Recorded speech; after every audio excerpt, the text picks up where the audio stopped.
The MAGA movement is a poison that is infesting this country. Right now, we have a bunch of very young kids, I think 19 to 23 or something like that, no background checks, under the orders from a guy who was an illegal immigrant who also had no background checks. So we don't know what kind of conflicts of interest there are, what kind of security risks there are. I mean, this is absolute chaos. These young kids have been given access to critical systems in our government. They have access to our sensitive information, access to the code itself. Think for a second, Kamala Harris wins. She gives some liberal billionaire office space and authority in our government to override all protocols that have been put in place to keep our nation safe. The reason that we have things like security clearances, protocols, is to keep this country safe. Imagine if she had some billionaire in the government with no background check, and he hires a bunch of kids who lack experience, lack clearances, have not been vetted, access to critical systems. The right wing would absolutely be hysterical right now.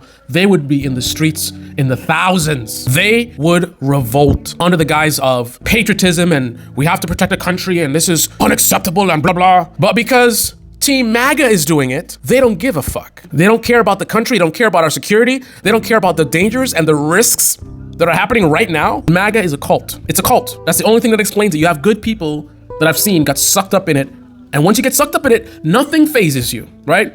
All the stuff that I'm saying in this video, well, you know, of course they were vetted and blah, and all they're doing is such. And if that is really their position, then that's one thing. But you know, if it was Kamala Harris and her people doing this, they would lose their minds. It's a cult. It's poisonous. It is infesting this country. It has taken over our government. I mean, it's like we're witnessing a hostile takeover of a hostile force right in plain daylight. This would normally be an enemy of the country, right? This would normally be China or Russia or some other nation, right? Embedding their spies, accessing our data, getting our code access, right? In the dark. And hopefully FBI or whoever finds out and stops them in time before they do any damage. But this is happening just in the open. Remember, these people in MAGA, they supposedly are pro-law enforcement, pro-military, right? So you would expect that they would understand the importance of security clearances, the importance of law and order. I mean, when you are not authorized to access a system and you do some kind of a standoff and you bully those that are hired to protect our data, to protect our system. You bully them out of the office, literally. The fact that none of this will phase MAGA tells you it's a cult. There's nothing that will phase them. It doesn't matter how chaotic things get. Everything will be justified. Everything will be hand waved away. Nothing matters unless it's their political opponents. Then, these people are spineless.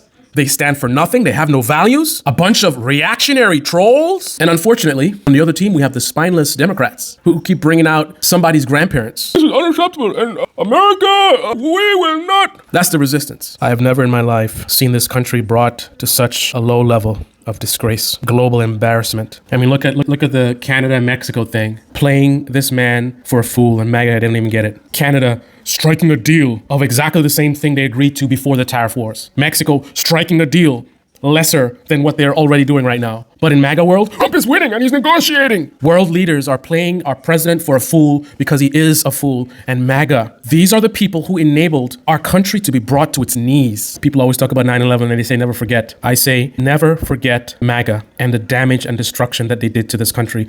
Think of all the thousands of troops who lost their lives, who died on the battlefield, defending freedom, who died on the battlefield for this great nation, only for a MAGA cult to absolutely piss all over our great country. I mean, on January 6th, they were literally crapping on our Capitol. And the past January 6th, they went to the Capitol and left trash all over the streets. These people walking around with their giant MAGA flags. I love America. Bullshit. It's a fucking cult. You guys stand for nothing. You have no values, no morals, no integrity, no character, no strength, no nothing. You guys are a disgrace to this country. So many soldiers are rolling in their graves right now. And unfortunately, many of my brothers in uniform have fallen for the very same cult to some degree or the other. And these are the ones that should know better. We all swore an oath to defend this country against all enemies, foreign and domestic. And domestic. Our confirmation hearing of Pete Hegseth, and here are my thoughts. He is the most unqualified candidate I've ever seen in my fucking life, and everybody knows it. Literally everybody who watched that hearing knows it. You know it, I know it, they know it. What the fuck? The guy was a major in the National Guard. And for you civilians, I know you don't understand, that's called an O4. The military rank structure for officers is O1 through O10. Pete's an O4. So what does that mean? Well, in comparison, General Mattis, the guy I interviewed, he was an O10, a fucking O10. There is a huge knowledge and experience difference between an O4 and an O10. Every time you get promoted when you're an officer, you get a larger budget and more responsibility, and you have required reading about military tactics, psychology and war, about global politics, about everything, all the way up to O10. You have to read like 200 books. Pete, he read like 10 of those. So the question I keep asking myself is, why was he nominated? Mm-hmm. He was specifically asked, if President Trump gave you an illegal order, would you carry it out? And he did not answer that fucking question. Trump is going to fucking steamroll this guy, and that dude is not going to say no when the time comes. And let's look at this with our most unbiased lens that we could possibly muster. Why the fuck was an O4 major from the National Guard, who has only been in charge of 200 people in a $10 million budget, nominated for one of the most powerful positions in the world? He's gonna end wokeness. He looks like an alpha Chad. Man, get the fuck out of here, dude.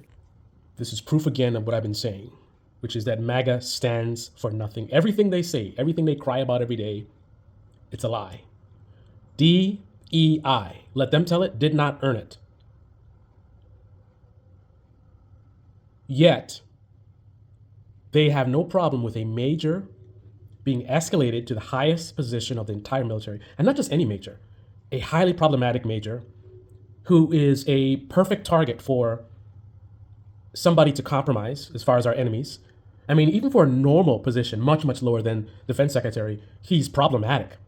I can guarantee you someone like him would not pass some high-level security clearance background checks. I've gone through those background checks, and trust me, they are very thorough. Somebody like him, he would not qualify for any like special forces or anything like that requiring a really high security clearance. And that's the guy who's going to be in charge of people who do qualify for those things, who do have the background checks, and they're not an easy target for our enemies. The fact that MAGA supports this tells you their DEI did not earn it, and people getting stuff that didn't earn meritocracy. Oh, bullshit. Bullshit. They don't care about anything. They don't stand for anything. Every word coming out of MAGA's mouth is bullshit.